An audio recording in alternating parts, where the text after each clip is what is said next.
Mark Frost m'a appelé et m'a demandé d'aller au restaurant Musso and Frank. Twin Peaks n'a pas été annulé à cause de faibles audiences. La série a été délibérément tuée par sa propre chaîne. ABC l'a déplacée au samedi soir en sachant qu'elle échouerait. Ils l'ont mise exprès face à une compétition imbattable.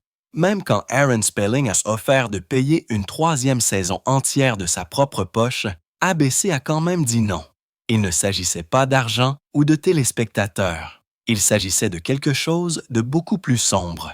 La vraie raison implique des mémos secrets, la peur des entreprises et une conspiration pour détruire le chef-d'œuvre le plus étrange de la télévision. La vérité va vous choquer. En 1998, David Lynch a rencontré Mark Frost dans un restaurant de Los Angeles appelé Du Port. Ils se sont assis à une table pendant 3 heures et pendant cette réunion, Lynch a sorti une serviette et a commencé à dessiner. Dessus, il a dessiné une carte d'une petite ville tranquille avec d'étranges biens secrets. Il y avait un restaurant et un hôtel. Ces croquis allaient sans tête à plus tard devenir le cœur de Twin Peaks. Lynch avait toujours été attiré par la vie des petites villes depuis qu'il avait grandi dans le Montana. Mais ce qui le fascinait, c'était l'obscurité cachée sous sa surface amicale. Frost a plus tard appelé cette serviette l'acte de naissance de Twin Peaks. En moins de 6 mois, ils avaient un script pilote et ABC leur a donné le feu vert. Tout a commencé avec une serviette. 1 an plus tôt, en 1987, Lynch a fait un cauchemar. Encore et encore, il rêvait du corps d'une fille enveloppée dans du plastique, allongée près d'un lac paisible. Cette image ne voulait pas quitter son esprit. Il l'a vue au moins 15 fois dans son sommeil avant d'enfin le dire à Frost. Il n'a jamais voulu révéler qui l'avait tué. Pour Lynch, le mystère lui-même était sacré. Il craignait que le résoudre ne tue l'atmosphère de la série. Le détail concernant le plastique venait d'un véritable souvenir d'enfance. Quand Lynch avait 12 ans, il a trouvé un animal mort enveloppé dans du plastique près de sa maison dans le Montana. Ce souvenir est resté avec lui pour toujours. Pendant des semaines, Lynch a conduit à travers l'État de Washington à la recherche du lac de son rêve. Quand il a vu les chutes de Snoqualmie, il a su qu'il l'avait trouvé. Mark Frost a apporté sa propre magie. Il avait passé 4 ans à écrire et à produire Hill Street Blues entre 1982 et 1986, apprenant à construire des histoires complexes et de large distribution. Il avait écrit 23 épisodes et avait même obtenu des nominations aux Emmy Awards. Il savait comment travailler dans les règles de la télévision pendant que Lynch repoussait les limites. Quand ils ont uni leurs forces, Frost a façonné le côté enquête des choses. Il a construit l'esprit vif de l'agent Dale Cooper et ses habitudes méthodiques. Pendant ce temps, Lynch a rempli l'histoire de visions et de symboles qui donnaient l'impression qu'il venait d'un autre monde. Frost a rendu les personnages réels. Lynch a rendu le monde hanté. Ensemble, ils ont fait croire les gens en des bûches parlantes et des pièces rouges. Ces scènes de conversation à l'envers n'étaient pas un accident. Lynch a eu l'idée pour la première fois en 1967 lors du montage d'Eraserhead. Un ingénieur du son a accidentellement fait jouer des dialogues à l'envers. Lynch est devenu obsédé. Il s'est enregistré en train de parler à l'envers, puis a inversé la bande. Le son était obsédant. Lors du tournage de Twin Peaks, Lynch a demandé aux acteurs d'apprendre leurs lignes à l'envers. Michael J. Anderson, l'homme dans la pièce rouge, a passé 3 semaines entières à apprendre à parler à l'envers. Une courte scène prenait parfois 47 prises. C'était si difficile à réaliser que Lynch a même retardé le tournage du pilote de 6 semaines. Mais quand ça a marché, le résultat était inoubliable. La pièce rouge est devenue l'une des parties les plus célèbres et les plus effrayantes de toute la série. Lors de leur réunion de présentation avec ABC en 1988, Lynch et Frost ont menti. Ils n'ont mentionné aucun esprit ou vision surréaliste. Ils l'ont appelé un simple mystère de meurtre dans une petite ville comme Peyton Place avec une touche criminelle. ABC l'a approuvé et leur a donné 4 millions de dollars pour faire le pilote. Mais une fois le tournage commencé, Lynch a lentement ajouté d'étranges moments oniriques. Quand les dirigeants d'ABC ont finalement vu le pilote, il était déjà plein de scènes bizarres, mais il était trop tard pour annuler. Ils avaient dépensé l'argent. La chaîne s'est sentie piégée et les tensions ont augmenté. Mais Lynch a obtenu ce qu'il voulait. Il a apporté l'étrange dans les salons à travers l'Amérique. Lynch avait déjà travaillé avec Kyle MacLachlan sur Dune. Quand il l'a fait venir pour Twin Peaks, il a remarqué à quel point Kyle était obsédé par le café. Pas seulement comme une boisson, mais comme un rituel. Lynch a décidé de transformer cela en l'obsession de l'agent Cooper. Kyle n'avait pas à faire semblant quand il parlait de sacrément bon café. Il le pensait. Les scènes de café étaient juste Kyle étant lui-même, et cela les rendait honnêtes. Les téléspectateurs sont tombés amoureux de Cooper parce qu'il n'était pas juste un personnage. Il était réel. Cheryl Lee était seulement censée être une fille morte. Elle a joué le cadavre de Laura Palmer dans le premier épisode, mais sa performance était si puissante que Lynch n'a pas pu arrêter de penser à elle. Il a créé un nouveau personnage juste pour elle, Maddie, la cousine de Laura. Elle ressemblait exactement à Laura. Cela ne faisait pas partie du plan. Lynch l'a inventé sur le champ. Ce seul changement a donné à l'histoire une toute nouvelle dimension et a transformé Cheryl Lee en l'un des personnages les plus importants de la série. La dame à la bûche de Catherine Coulson n'était pas seulement étrange, elle était personnelle. Coulson était une amie proche de Lynch depuis les années 1970. Ils ont travaillé ensemble au théâtre et ont même partagé une maison avec d'autres créatifs. Les bûches qu'elle tenait dans la série étaient de vraies bûches de la propre propriété de Lynch. Quand elle leur chuchotait, ce n'était pas du jeu, c'était de la confiance. Des années de préparation, leur lien a donné à sa performance quelque chose de plus profond, quelque chose que les téléspectateurs pouvaient ressentir sans comprendre. À l'été 1990, le lendemain des Emmy Awards, Lynch et Frost ont appelé 3 membres de la distribution dans une pièce sombre. Ray Wise était l'un d'eux. C'est là qu'il a découvert qu'il était le tueur de Laura. Il était choqué de jouer Leland Palmer. Après cela, Wise est allé profondément dans le jeu d'acteur de méthode. Il restait parfois dans son personnage, même pendant les pauses. Ces scènes étaient si intenses que certains membres de l'équipe se sentaient nerveux autour de lui. Son cri de culpabilité, son hurlement, est devenu l'un des moments les plus effrayants de l'histoire de la télévision. Wise n'a pas seulement agi comme un homme possédé, il l'est devenu. Miguel Ferrer, qui jouait Albert, le médecin légiste sarcastique, a apporté quelque chose que personne n'attendait. Ses lignes n'étaient pas toujours scénarisées. Il inventait des insultes sur le champ. Lynch a adoré ça et les a gardées. En fait, la célèbre ligne « Trouve-toi une vie punk » n'était pas dans le script. Herrera l'a juste lancée. Il a continué à changer des détails, à jouer avec les noms de villes et les discours. Sa personnalité est devenue le personnage et son humour noir a fait d'Albert l'un des personnages les plus aimés de la série. Quand Twin Peaks a été diffusé pour la première fois le 8 avril 1990, il a battu des records. Le pilote a attiré 34,6 millions de téléspectateurs. C'était le téléfilm le plus regardé de toute cette saison. Une personne sur 3 qui regardait la télévision ce soir-là regardait Twin Peaks. Il a même attiré des téléspectateurs de Cheers de NBC, ce qui n'arrivait presque jamais. À Los Angeles, c'était l'une des émissions les plus populaires de la semaine. ABC n'avait pas vu de tels chiffres depuis 4 ans. L'une des images les plus inoubliables était la photo de Laura Palmer en tant que reine de la promo. La version vue dans la série n'était pas la seule. Le photographe a pris plusieurs clichés différents avec des changements subtils. La photo n'arrêtait pas de se déplacer dans la maison Palmer, toujours visible, presque comme un sanctuaire. Elle symbolisait la façon dont la ville ne pouvait pas se détacher d'elle. La photo est devenue plus qu'un accessoire. C'était un fantôme, toujours aux aguets. Et puis sont venus le café et la tarte aux cerises. Le Tweed's Café à North Bend, le véritable emplacement du Double R Diner, a soudainement vu des fans faire la queue pour une part de tarte et une tasse de café. Les commandes ont explosé. Le propriétaire a plaisanté en disant que la tarte aux cerises avait ruiné son budget. Même des années plus tard, les touristes continuaient d'affluer. Chaque jour, quelqu'un entre juste pour goûter ce que l'agent Cooper aimait. Le café vend maintenant des tasses et des t-shirts.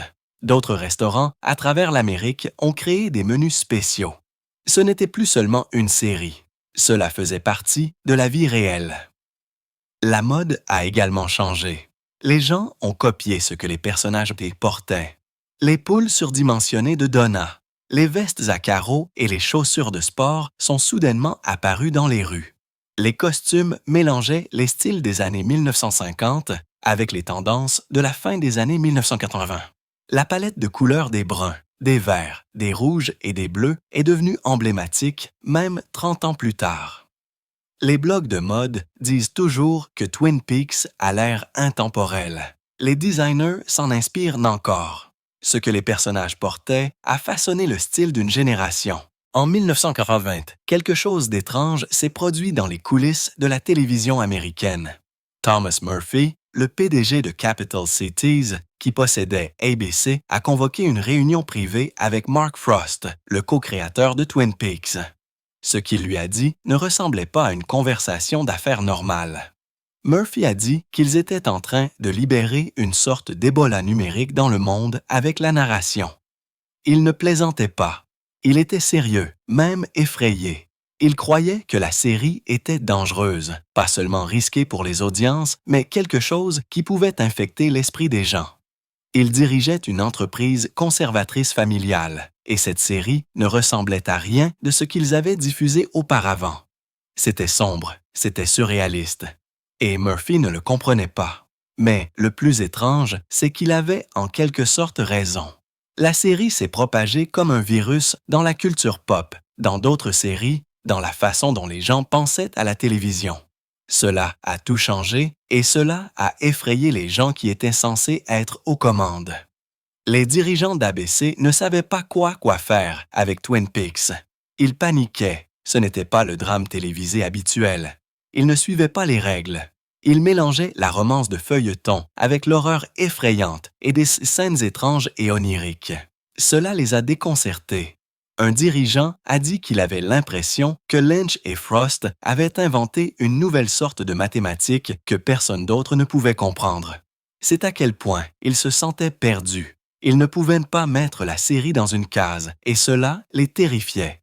Ils ne s'inquiétaient pas sama scène de la controverse. Ils avaient l'impression de perdre le contrôle de ce que la télévision était censée être. Twin Peaks ne suivait pas le scénario auquel ils étaient habitués. Puis est venu l'épisode qui a franchi la ligne pour beaucoup. Dans la saison 2, le public a découvert que Leland Palmer avait abusé sexuellement de sa propre fille, Laura. Les annonceurs sont entrés en crise. Certaines grandes entreprises ont menacé de retirer toute leur publicité. Des groupes religieux ont commencé à attaquer la série dans des magazines. Un article était intitulé « Inceste pour les millions ». Les critiques ont dit que David Lynch attirait lentement les gens vers l'acceptation de quelque chose d'horrible. C'est devenu une panique morale. Les sponsors avaient peur. Ils ne voulaient pas que leur marque soit à côté d'une telle histoire. ABC est devenue nerveuse. Ils ont poussé Lynch et Frost à boucler le mystère du meurtre. Cette seule intrigue sur l'abus et la mort de Laura Palmer était le cœur battant de la série. Et maintenant, la chaîne voulait que ce soit fini. Derrière des portes closes, les hauts responsables d'ABC rédigeaient des mémos secrets. Ces documents n'ont été rendus publics que des décennies plus tard. Mais quand ils sont finalement sortis, ils ont montré à quel point les dirigeants étaient ébranlés. Les personnes qui dirigeaient Capital Cities n'étaient pas seulement confuses. Ils étaient profondément troublés par la direction que prenait l'histoire. Possession, esprit maléfique, un mystère de meurtre qui s'est transformé en quelque chose de plus sombre. Ils ne savaient pas comment gérer cela, mais ils savaient qu'ils voulaient. Que cela cesse. Ces mémos ont montré la pression qui montait au sein d'ABC. Ils n'en pouvaient plus. Finalement, ils ont donné à Lynch et Frost un ultimatum. Révélez le tueur ou nous coupons le financement. Mark Frost a dit qu'il avait l'impression que la chaîne avait une arme sur la tempe. C'est à quel point la menace était directe. Soit ils abandonnaient le mystère, soit l'argent cessait de couler. C'est arrivé en 1941. ABC se fichait que la série ait des produits dérivés, des récompenses ou des fans dans le monde entier. Cela n'avait pas d'importance. Leur propriétaire, Tom Murphy, était toujours hanté par cette même peur qu'il avait en 1990. Il ne voulait pas plus d'Ebola numérique sous sa responsabilité. La seule personne qui soutenait discrètement la série était un jeune dirigeant du nom de Bob Iger. Oui, le même Bob Iger qui dirigerait un jour Disney. Mais à l'époque, même lui ne pouvait pas arrêter ce qui allait arriver. L'ordre était clair. Résolvez le mystère ou la série s'arrête. David Lynch n'a jamais voulu que le mystère soit résolu. Il croyait que la question de savoir qui avait tué Laura Palmer devait durer éternellement. Il l'a dit directement. Nous ne devrions jamais résoudre le mystère. Pour lui, la question était plus importante que n'importe quelle réponse. Il pensait que le mystère était le moteur de l'histoire. Pas seulement un puzzle, mais quelque chose qui maintenait le monde de Twin Peaks en vie. Il a même dit plus tard, en 2018, « Je n'ai pas besoin d'expliquer ce que cela signifie. » C'était sa philosophie. Gardez-le ouvert, laissez-le respirer. Il aimait les histoires qui ressemblaient à des rêves, pleines de choses que vous ne pouviez pas expliquer. S'il avait pu faire à sa guise, l'affaire de Laura Palmer serait restée non résolue pendant des années, peut-être pour toujours. Mais ABC ne se souciait pas de la vision artistique. Ils ne se souciaient que du contrôle. Ils ont utilisé leur pouvoir pour forcer Lynch et Frost à signer un contrat d'écrit. L'accord était simple. Ils n'obtiendraient une deuxième saison que s'ils promettaient de révéler le tueur. Pas d'accord, pas de série. À l'époque, les audiences étaient déjà en baisse. Le pilote avait été un succès, mais les chiffres chutaient rapidement. ABC savait que cela leur donnait un levier. Ils savaient que les créateurs étaient désespérés de garder l'histoire en vie. Alors, ils ont joué dur, et cela a fonctionné. Lynch et Frost ont cédé. Le mystère serait résolu. La promesse a été signée. ABC ne voulait pas seulement que ce soit résolu, ils voulaient que ce soit résolu immédiatement. Au début, ils ont exigé que cela se produise dans le tout premier épisode de la saison 2. Lynch et Frost ont réussi à les freiner. Ils ont remporté une petite victoire. Ils ont repoussé la révélation à l'épisode 7, mais c'était aussi loin qu'ils pouvaient aller. Dans cet épisode intitulé Lonely Souls, Leland Palmer est révélé comme le tueur. Mais pas seulement Leland. Il est possédé par une force obscure nommée Bob. Et avec cela, le mystère était terminé. L'énergie de la série s'est évanouie. Ce qui a suivi dans le reste de la saison semblait dispersé. Les fans débattent encore de la question de savoir si elle s'en est déjà remise. Cette seule décision de forcer la réponse trop tôt a brisé la série. Le mystère avait été l'épine dorsale de tout. Et quand elle s'est terminée, le corps s'est effondré. Certaines des intrigues ultérieures étaient tellement hors sujet qu'elles avaient l'impression d'appartenir à une autre série. L'une impliquait un personnage secondaire dans une liaison amoureuse qui n'intéressait personne. Il est devenu clair que lorsque les chaînes s'immiscent dans quelque chose de spécial, elles peuvent le tuer. L'homme qui a supervisé tout cela était Bob Iger. Il était devenu président d'ABC Entertainment en mars 1949. C'était juste après que le pilote original de Twin Peaks ait été approuvé. Il a d'abord aimé le pilote. Il a même aidé à le faire prendre. Mais une fois qu'il a été aux commandes, les choses ont changé.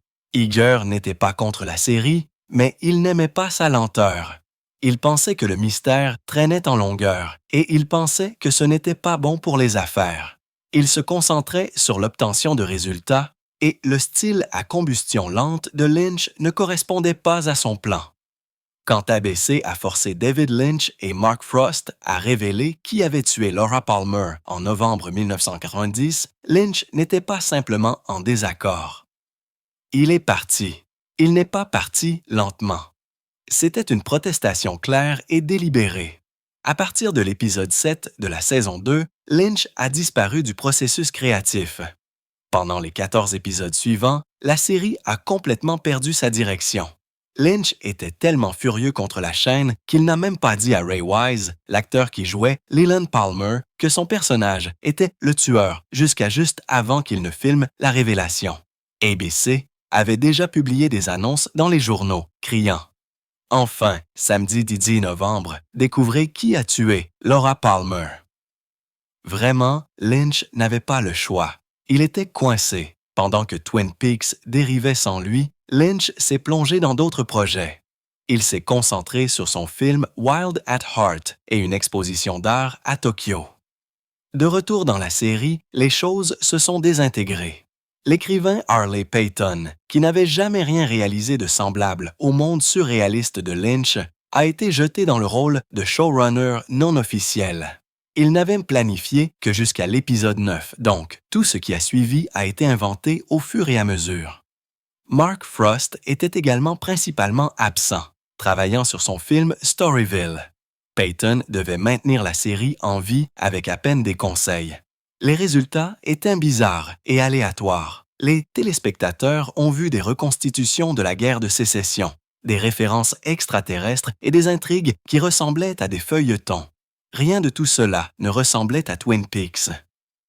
Les fans l'ont remarqué immédiatement. Ces épisodes sont maintenant connus comme la mauvaise partie de la saison 2. Et même les téléspectateurs occasionnels pouvaient dire que Lynch était parti juste en regardant une seule scène. Puis Lynch est revenu. Ce n'était pas aléatoire, c'était calculé. Bob Iger d'ABC a invité Lynch et Frost à déjeuner. S'est excusé d'être intervenu et a demandé ce qu'il faudrait pour arranger les choses. La première action de Lynch était étrange et totalement dans sa lignée. Il voulait que le personnage de Josie Packard meure en étant piégé dans une poignée de porte. C'était sa façon de dire qu'il était de retour. Pour le final de la saison 2, Lynch est intervenu pour réaliser. Et ce qu'il a créé était l'un des cliffhangers les plus obsédants de l'histoire de la télévision. L'agent Cooper est entré dans la loge noire, a rencontré son sosie et en est sorti possédé par Bob. Lynch a rendu la fin si étrange, si irrésoluble qu'il était presque impossible pour quiconque de continuer l'histoire. C'était un piège, et cela a fonctionné. La dernière ligne de ce final, Cooper maléfique fixant le miroir et disant « Comment va Annie ?» avec le reflet de Bob souriant en retour, n'était pas seulement effrayante. C'était une arme chargée que Lynch pointait sur ABC. Il savait que cette tournure ne pouvait pas être résolue par une narration de chaîne typique. Lui seul comprenait comment cela fonctionnait. Si la chaîne essayait de continuer la série sans lui, elle serait perdue. Alors ABC a abandonné. Ils ont déplacé la série à un créneau horaire terrible et l'ont annulée peu de temps après. Lynch avait claqué la porte avec une scène glaçante. Et 27 ans plus tard, lorsque Twin Peaks, le retour, a finalement été diffusé sur Showtime, il a repris là où il s'était arrêté. Cette fin n'était pas aléatoire. Elle avait toujours fait partie de son plan. En avril 1990, Twin Peaks avait été une sensation. Le pilote a été diffusé en tant que téléfilm de 2 heures le dimanche 8 avril et il a attiré 34 millions de téléspectateurs. C'était le téléfilm le plus regardé de toute la saison 1989-1990, obtenant une note massive de 22.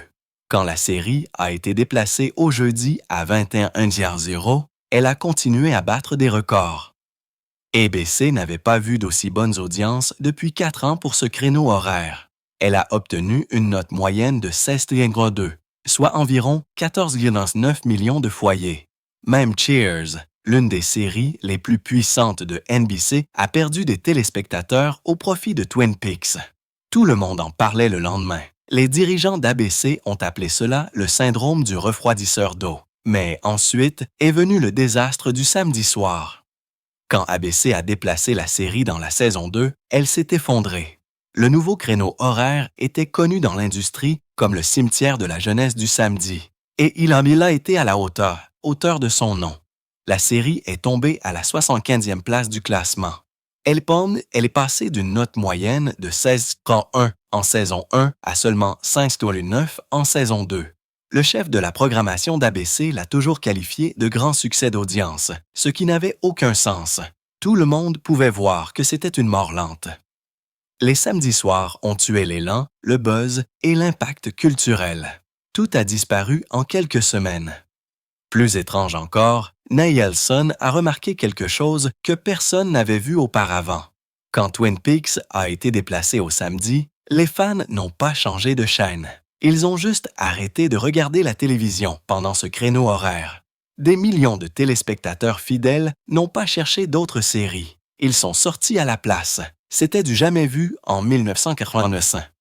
Les téléspectateurs n'abandonnaient généralement pas les chaînes. Ils suivaient de saluer les séries. Mais les fans de Twin Peaks étaient différents. Les jeudis soirs étaient devenus un rituel. Le déplacé a été perçu comme une trahison. Les chercheurs ont appelé cela le mystère de l'audience perdue.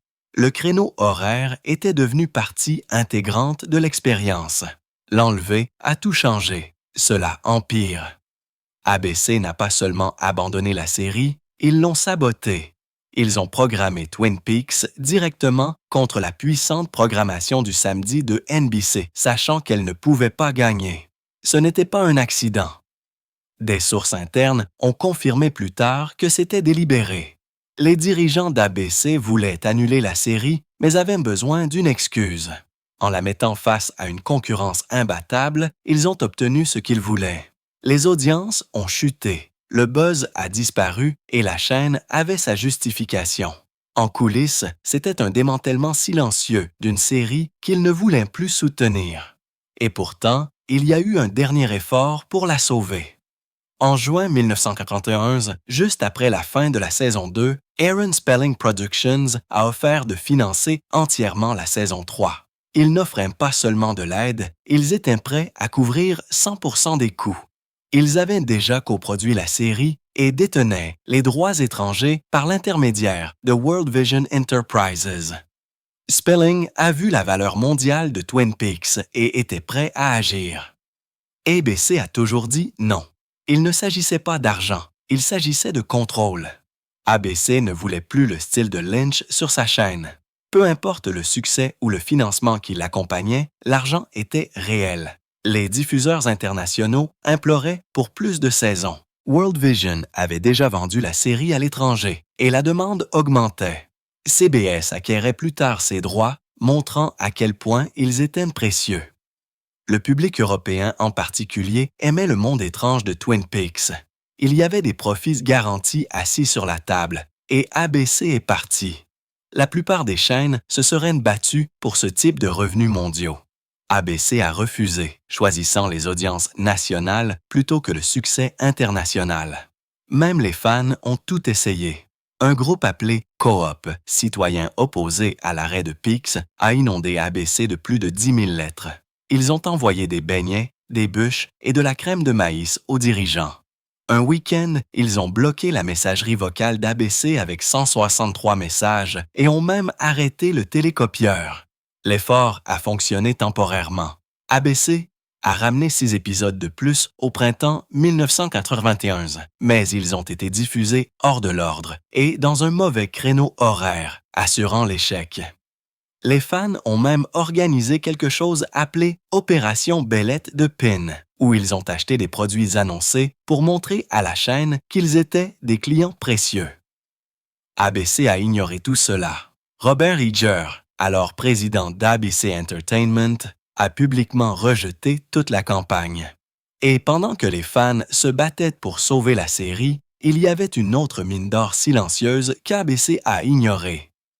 Le merchandising. Au début des années 90, les produits dérivés de Twin Peaks étaient partout. Les catalogues de vente par correspondance étaient en plein essor. Bruce Phillips, qui dirigeait l'un des catalogues, a acheté des accessoires, des articles de distribution et du matériel promotionnel directement aux membres de l'équipe.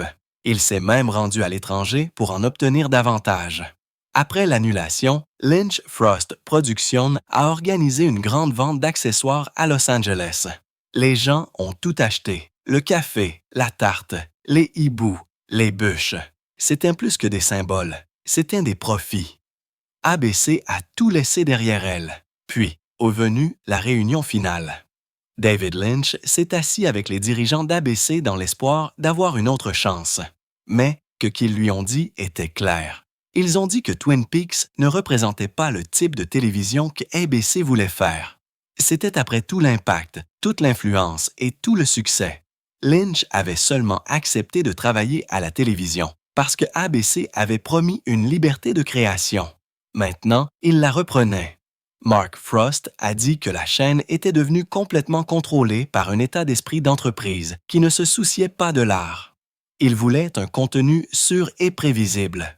Lynch n'a pas réagi violemment. Il aimait trop la série. Mais le mal était fort. ABC n'a pas seulement annulé une série, ils ont tourné le dos à une révolution de la narration qui inspirerait des décennies de télévision à